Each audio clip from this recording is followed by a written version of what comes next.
रोज का वचन। रोज के वचन में आपका स्वागत है। दिन 50। निर्गमन अध्याय 24। निर्गमन अध्याय 24। फिर उसने मूसा से कहा, तू हारून, नादाब, अबीहू और इस्राएलियों के 70 पुरनियों समेत यहोवा के पास ऊपर आकर दूर से दंडवत करना। और केवल मूसा यहोवा के समीप आए, परंतु वे समीप न आए, और दूसरे लोग उसके संग ऊपर न आए। तब मूसा ने लोगों के पास जाकर यहोवा की सब बातें और सब नियम सुना दिए। तब सब लोग एक स्वर से बोल उठे कि जितनी बातें यहोवा ने कही है, उन सब बातों को हम मानेंगे। तब मूसा ने यहोवा के सब वचन लिख दिए, और बिहान को सबेरे उठकर पर्वत के नीचे एक वेदी और इस्राएल के 12 गोत्रों के अनुसार 12 खंबे भी बनवाए। तब उसने कई इस्राएली जवानों को भेजा, जिन्होंने यहोवा के लिए होमबलि और बैलों के मेलबलि चढ़ाए। और मूसा ने आधा लोहू तो लेकर कटोरों में रखा और आधा वेदी पर छिड़क दिया। तब वाचा की पुस्तक को लेकर लोगों को पढ़ सुनाया।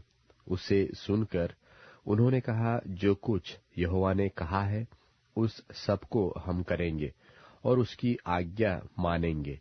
तब मूसा ने लोहू को लेकर लोगों पर छिड़क दिया और उनसे कहा, देखो, यह उस वाचा का लोहू है जिसे यहोवा ने इन सब वचनों पर तुम्हारे साथ बांधी है। तब मूसा, हारून, नादाब, अबीहू और इस्राएलियों के 70 पुरनिये ऊपर गए और इस्राएल के परमेश्वर का दर्शन किया। और उसके चरणों के तले नीलमणि का चबूतरा सा कुछ था, जो आकाश के तुल्य ही स्वच्छ था। और उसने इस्राएलियों के प्रधानों पर हाथ न बढ़ाया। तब उन्होंने परमेश्वर का दर्शन किया और खाया पिया। तब यहोवा ने मूसा से कहा, पहाड़ पर मेरे पास चढ़ और वहां रह, और मैं तुझे पत्थर की पटिया और अपनी लिखी हुई व्यवस्था और आज्ञा दूंगा कि तू उनको सिखाए। तब मूसा यहोशू नाम अपने टहलुए समेत परमेश्वर के पर्वत पर चढ़ गया, और पुरनियों से वह यह कह गया कि जब तक हम तुम्हारे पास फिर न आए, तब तक तुम यही हमारी बाट जोहते रहो। और सुनो, हारून और हूर तुम्हारे संग है, तो यदि किसी का मुकद्दमा हो तो उन्हीं के पास जाए। तब मूसा पर्वत पर चढ़ गया और बादल ने पर्वत को छा लिया। तब यहोवा के तेज ने सीनै पर्वत पर निवास किया, और वह बादल उन पर 6 दिन तक छाया रहा। और 7वें दिन उसने मूसा को बादल के बीच में से पुकारा, और इस्राएलियों की दृष्टि में यहोवा का तेज पर्वत की चोटी पर प्रचंड आग सा देख पड़ता था। तब मूसा बादल के बीच में प्रवेश करके पर्वत पर चढ़ गया, और मूसा पर्वत पर 40 दिन और 40 रात रहा।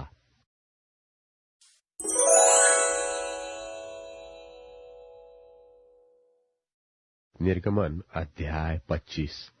निर्गमन अध्याय 25। यहोवा ने मूसा से कहा, इस्राएलियों से यह कहना कि मेरे लिए भेंट लाए। जितने अपनी इच्छा से देना चाहे, उन्हीं सबों से मेरी भेंट लेना। और जिन वस्तुओं की भेंट उनसे लेनी है वे ये है, अर्थात सोना, चांदी, पीतल, नीले, बैंजनी और लाल रंग का कपड़ा, सूक्ष्म सनी का कपड़ा, बकरी का बाल, लाल रंग से रंगी हुई मेंढों की खाले, सुइयों की खाले, बबूल की लकड़ी, उजियाले के लिए तेल, अभिषेक के तेल के लिए और सुगंधित धूप के लिए सुगंध द्रव्य, एपोद और चपरास के लिए सुलेमानी पत्थर और जड़ने के लिए मणि। और वे मेरे लिए एक पवित्र स्थान बनाए कि मैं उनके बीच निवास करूं। जो कुछ मैं तुझे दिखाता हूं, अर्थात निवास स्थान और उसके सब सामान का नमूना, उसी के अनुसार तुम लोग उसे बनाना। बबूल की लकड़ी का एक संदूक बनाया जाए। उसकी लंबाई 2.5 हाथ और चौड़ाई और ऊंचाई 1.5 हाथ की हो, और उसको चोखे सोने के भीतर और बाहर मढ़वाना, और संदूक के ऊपर चारों ओर सोने की बाड़ बनवाना, और सोने के 4 कड़े ढलवाकर उसके चारों पायों पर एक अलंग 2 कड़े और दूसरी अलंग भी 2 कड़े लगवाना। फिर बबूल की लकड़ी के डंडे बनवाना और उन्हें भी सोने से मढ़वाना, और डंडों को संदूक की दोनों अलंगों के कड़ों में डालना, जिससे उनके बल संदूक उठाया जाए। वे डंडे संदूक के कड़ों में लगे रहे और उससे अलग न किए जाए। और जो साक्षी पत्र मैं तुझे दूंगा, उसे उसी संदूक में रखना। फिर चोखे सोने का एक प्रायश्चित का ढकना बनवाना। उसकी लंबाई 2.5 हाथ और चौड़ाई 1.5 हाथ की हो, और सोना ढालकर 2 करूब बनवाकर प्रायश्चित के ढकने के दोनों सिरों पर लगवाना। एक करूब तो एक सिरे पर और दूसरा करूब दूसरे सिरे पर लगवाना, और करूबों को और प्रायश्चित के ढकने को एक ही टुकड़े से बनवाकर उसके दोनों सिरों पर लगवाना। और उन करूबों के पंख ऊपर से ऐसे फैले हुए बने कि प्रायश्चित का ढकना उनसे ढपा रहे, और उनके मुख आमने सामने और प्रायश्चित के ढकने की ओर रहे। और प्रायश्चित के ढकने को संदूक के ऊपर लगवाना। और जो साक्षी पत्र मैं तुझे दूंगा, उसे संदूक के भीतर रखना, और मैं उसके ऊपर रहकर तुझसे मिला करूंगा। और इस्राएलियों के लिए जितनी आज्ञाएं मुझको तुझे देनी होगी, उन सबों के विषय में मैं प्रायश्चित के ढकने के ऊपर से और उन करूबों के बीच में से जो साक्षी पत्र के संदूक पर होंगे, तुझसे वार्तालाप किया करूंगा। फिर बबूल की लकड़ी की एक मेज बनवाना। उसकी लंबाई 2 हाथ और चौड़ाई 1 हाथ और ऊंचाई 1.5 हाथ की हो।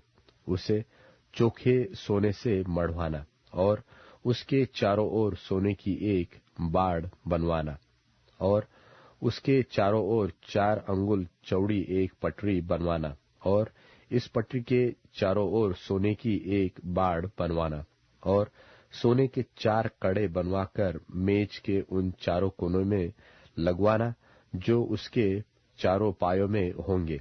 वे कड़े पटरी के पास ही हो, और डंडों के घरों का काम दे कि मेज उन्हीं के बल उठाई जाए। और डंडों को बबूल की लकड़ी के बनवाकर सोने से मढ़वाना, और मेज उन्हीं से उठाई जाए। और उसके परात और धूपदान और चमचे और उंडेलने के कटोरे सब चोखे सोने के बनवाना। और मेज पर मेरे आगे भेंट की रोटियां नित्य रखा करना। फिर चोखे सोने की एक दीवट बनवाना।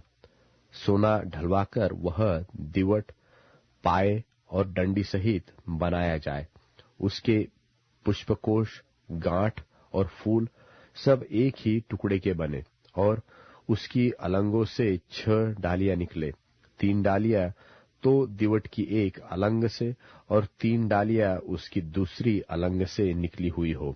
एक एक डाली में बादाम के फूल के समान 3-3 पुष्पकोश, एक एक गांठ और एक एक फूल हो।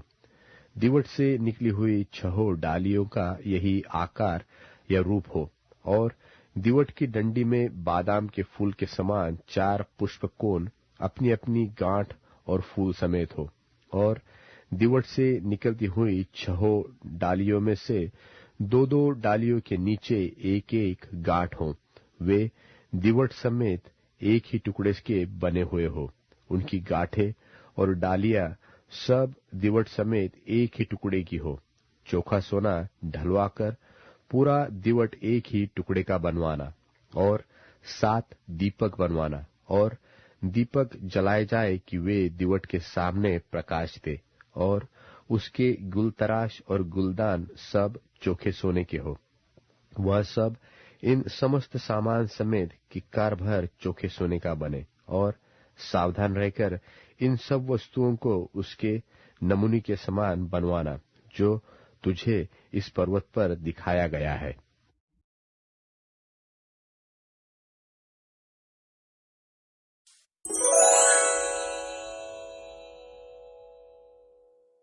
फिर यीशु बोले, मैं परमेश्वर के राज्य की बराबरी किससे करूं और कौन सा उदाहरण देकर उसके बारे में समझाऊं?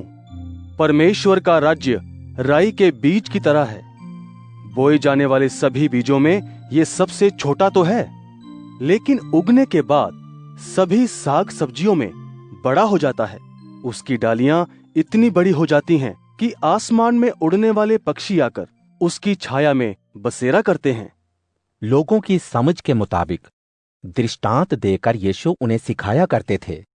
बिना दृष्टांत दिए यीशु उनसे कुछ भी नहीं कहा करते थे। जब अकेले में केवल शिष्य हुआ करते थे, तब उन दृष्टांतों का मतलब बताया करते थे।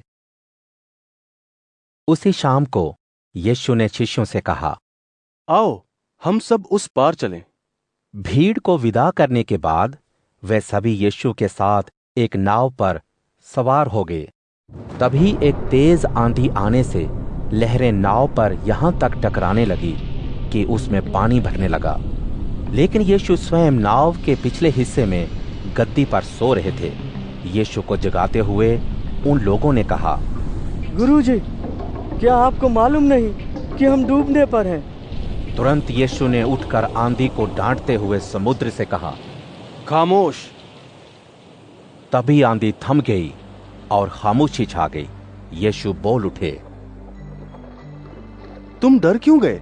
क्या अब तक तुम्हें मुझ पर भरोसा नहीं है? शिष्य डरे और सहमे आपस में एक दूसरे से कहने लगे, आखिर यह है कौन कि आंधी और पानी भी उनकी बात मानते हैं? घबराहट के कारण उनका पसीना छूटने लगा और बोल उठे, यह कौन है कि आंधी और पानी भी उनकी बात मानते हैं?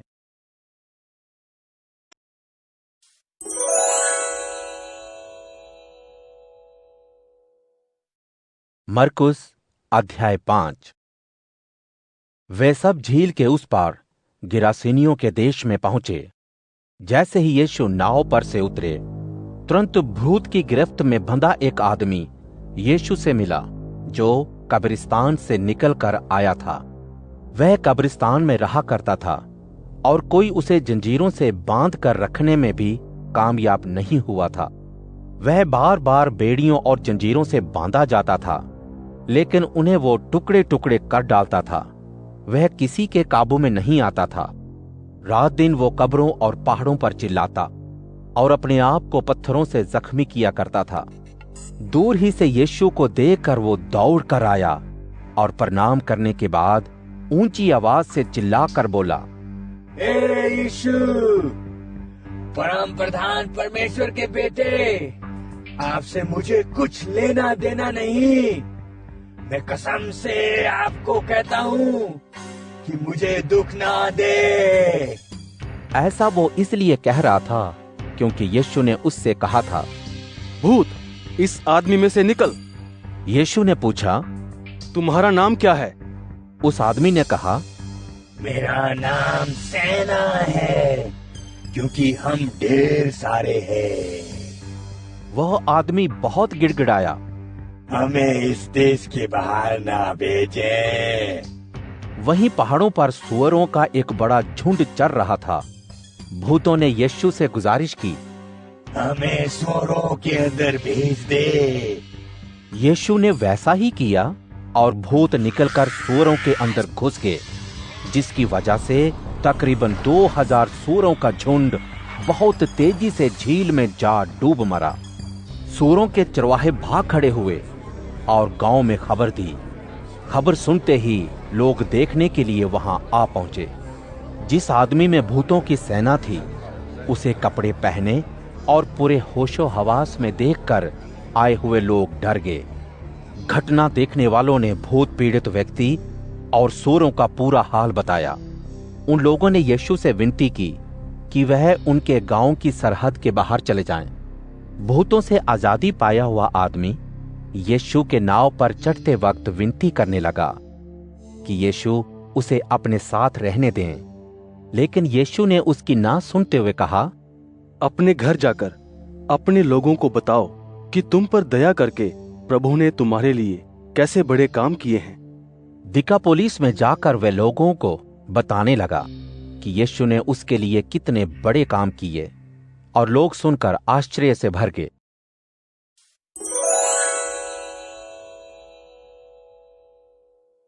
अध्याय 23। प्रभु मेरा चरवाहा है। प्रभु मेरा चरवाहा है, मुझ भेड़ को अभाव न होगा। वह मुझे हरी भरी भूमि पर विश्राम कराता है। वह मुझे झरने के शांत तट पर ले जाता है। वह मुझे नवजीवन देता है। वह अपने नाम के लिए धर्म के मार्ग पर मेरा नेतृत्व करता है। यद्यपि मैं घोर अंधकारमय घाटी से गुजरता हूं, तो भी अनिष्ट से नहीं डरता, क्योंकि हे प्रभु तू मेरे साथ है। तेरी सोंटी, तेरी लाठी मुझे सहारा देती हैं। मेरे शत्रुओं की उपस्थिति में तू मेरा आतिथ्य करता है। तू तेल से मेरे सिर का अभ्यंजन करता है। मेरा प्याला छलक रहा है। निश्चय भलाई और करुणा जीवन भर मेरा अनुसरण करेंगी, और मैं प्रभु के घर में युग युगांत निवास करूंगा।